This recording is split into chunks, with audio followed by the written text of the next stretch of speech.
Kuala Selangor Nature Park was set up in 1987 by the Malaysian Nature Society and the Selangor State Government.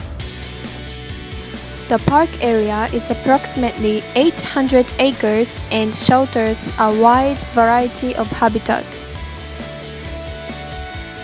The Malaysian Nature Society was born in 1940 and it's a non-governmental organization.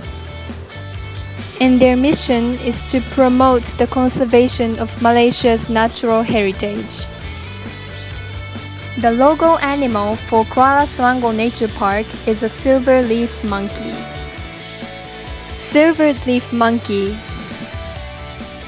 Silver-leaf monkey is very important in this park and it is an endangered species. This monkey mostly lives in trees and eats mainly leaves. The adults have a metallic blackish-gray color with a silvery tip and a distinctive tuft of hair on its head. The baby monkey got orange hair color for the first 6 months. Long-tailed macaque. The long-tailed macaque is one of 2 primates at the park.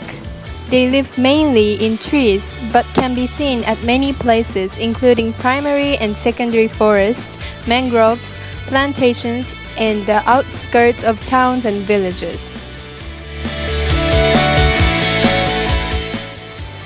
This monkey is noisier and more daring than the silver-leaf monkey, and it's known to steal plastic bags from visitors because they believe it's food.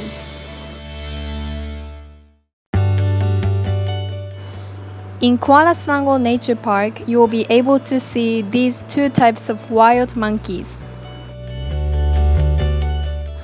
I bet you don't have many opportunities to see wild monkeys around, so why don't you visit here?